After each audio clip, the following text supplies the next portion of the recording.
जंगल में बारिश का मौसम शुरू होने वाला था।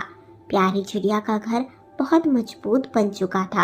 प्यारी चिड़िया ने बारिश शुरू होने से पहले ही अपने घर को पक्का कर लिया था और हर वक्त बस भोजन की तलाश में लगी रहती है। हर रोज मेहनत करती, सुबह होते ही भोजन की तलाश में निकल जाती और घंटों घंटों तक भोजन का जुगाड़ करती रहती।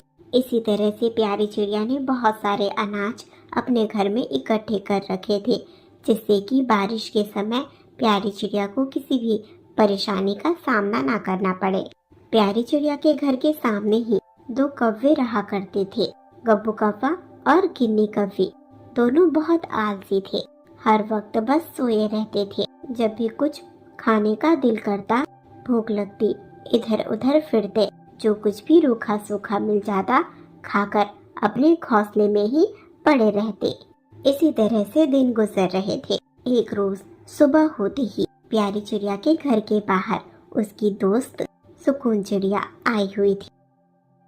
क्या बात है सुकून, इतनी सुबह सुबह मेरे घर पर कैसे आई हो? प्यारी, मैंने सुना है कि तुम सुबह सुबह होते ही भोजन की तलाश में चली जाती हो और तुम्हें अच्छे भोजन मिल भी जाते हैं। मैं तो इधर उधर बस फिरती रहती हूँ, भोजन के दाने मुझे दिखाई ही नहीं देते। एक तो मेरी ये आंखें भी और ज्यादा कमजोर होती जा रही है जब से मैंने मशीन चलाने का काम शुरू किया है। जंगल के पक्षियों के कपड़े सिलने का काम मेरे लिए मुसीबत बनता जा रहा है।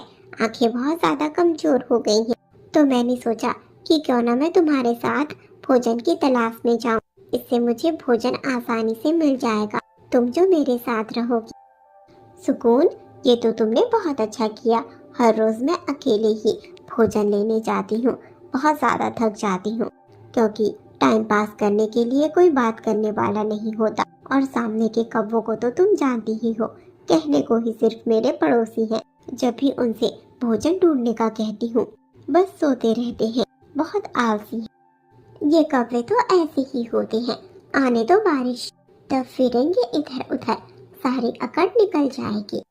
इस तरह से प्यारी चिड़िया और सुकून चिड़िया दोनों आपस में बातें कर रही थी। दोनों उड़ान लगाते हुए भोजन की तलाश में चली जाती है।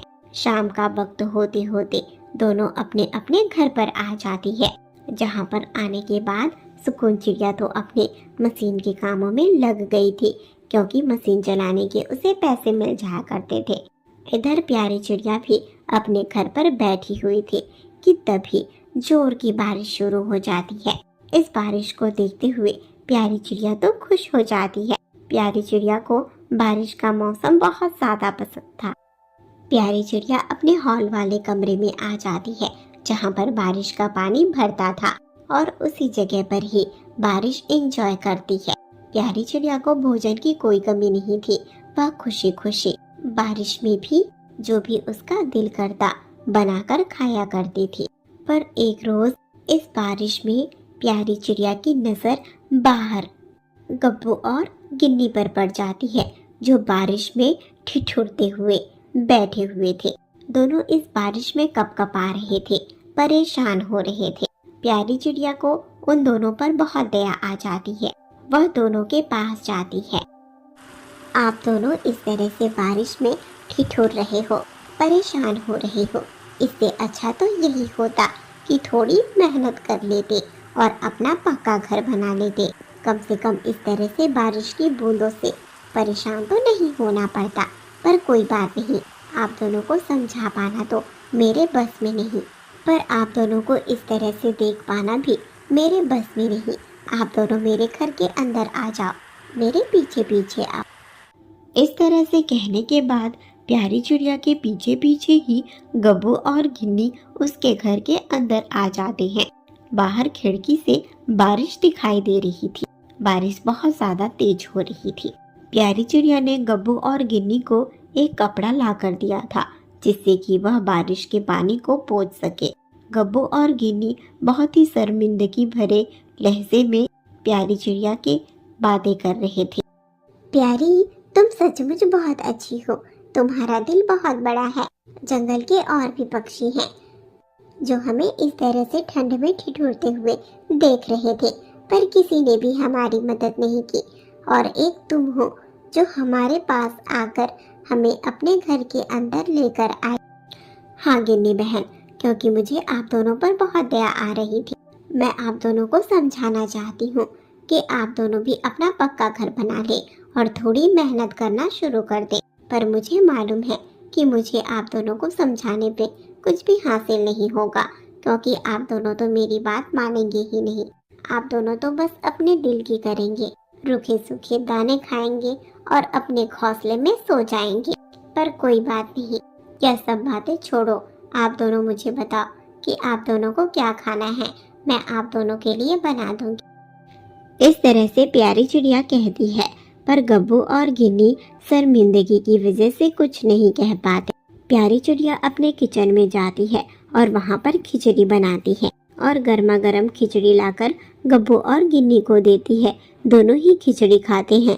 इस बारिश में गर्मा गर्म खिचड़ी खाने का स्वाद और उनकी हल्की हल्की ठंड और हवा, ये सुकून गब्बू और गिन्नी ने कभी भी अपनी जिंदगी में महसूस ही नहीं किया था। पूरी खिचड़ी खत्म करने के बाद गब्बू और गिन्नी, प्यारी तुम सही कह रही थी, हमें अपनी जिंदगी इस तरह से आलसी में व्यर्थ नहीं करनी चाहिए।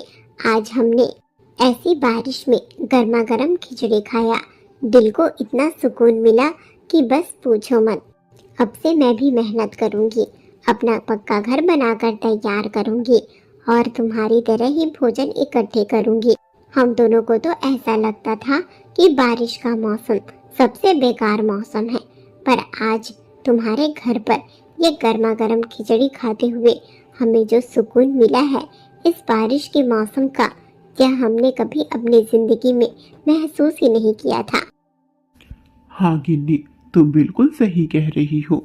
अब से सिर्फ तुम ही नहीं बल्कि मैं भी अपना आलस पूरी तरह से छोड़ूंगा और एक घर बनाकर तैयार करूंगा और मेहनत भी करूंगा, बिल्कुल प्यारी चिड़िया की तरह ही। प्यारी चिड़िया, तुम जब भी भोजन की तलाश में जाओगी हमें जरूर बताना।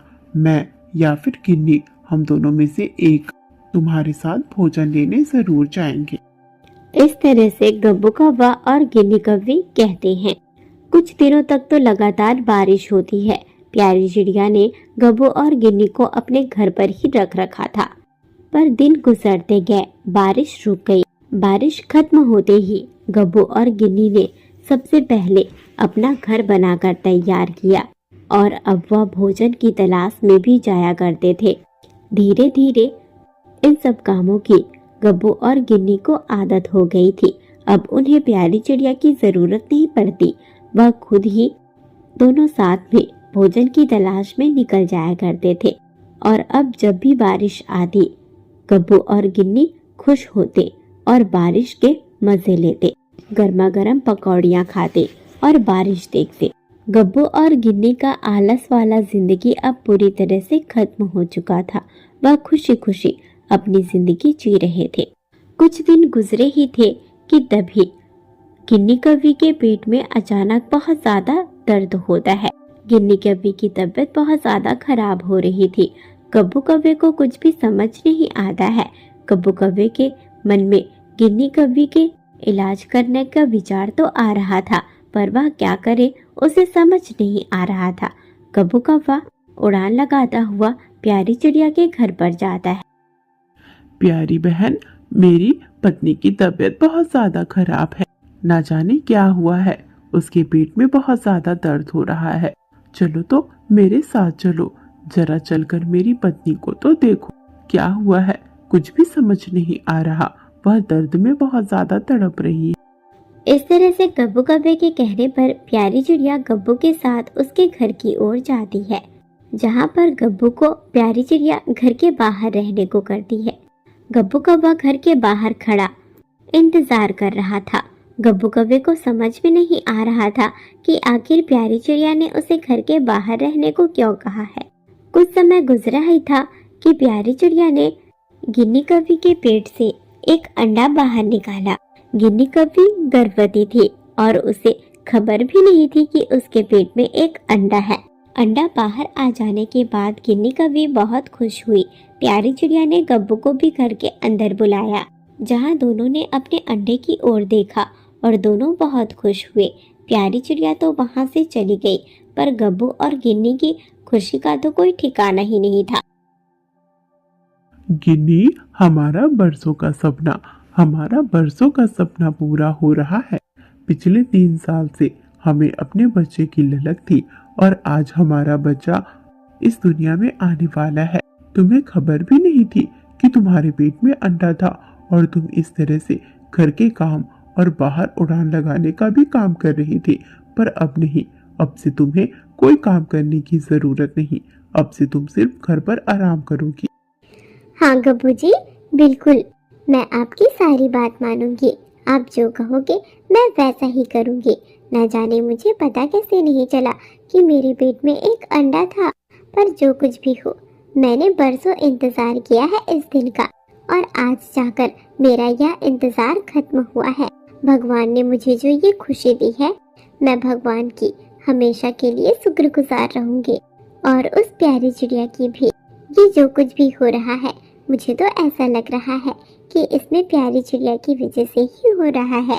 जब से हम उस रात प्यारी चिड़िया के घर पर ठहरे, हमारी जिंदगी ही पूरी तरह से बदल गई। कहाँ हम घोंसले में रहा करते थे और आज एक पक्के घर में रहते हैं। परसों से हमारा सपना आज पूरा भी हो गया। गब्बू जी, मैं बहुत खुश हूँ, बहुत खुश। इस तरह से कहती हुई गिन्नी कव्वी, गब्बू कव्वे दोनों एक दूसरे को गले से लगा लेते हैं और दोनों ही अपने अंडे को प्यार भी करते हैं। उनका बरसों का सपना भी पूरा हो जाता है और जो उनकी जिंदगी में आलस था, वह भी हमेशा के लिए खत्म हो जाता है। कभी कभी आलस ही हमारी जिंदगी में खुशियों को हासिल करने में रुकावट बन जाता है, तो हमें कभी भी आलस नहीं करना चाहिए। आलस ना करने से हमें हमारी जिंदगी में वो खुशियाँ भी मिल जाती हैं जिसकी हमने कभी उम्मीद भी ना की हो। प्यारे दोस्तों, तो कैसी लगी आपको आज की कहानी? कमेंट में जरूर बताना। आप कौन से शहर से मेरी यह कहानी देख रहे हैं और आपका नाम क्या है? कमेंट में जरूर बताना। आपका नाम मैं अपनी नेक्स्ट वीडियो में जरूर लूंगी और आप सभी का धन्यवाद करूंगी। तो जल्दी जल्दी से प्यारा सा कमेंट करें और मेरी कहानी के माध्यम से अपना नाम सुने।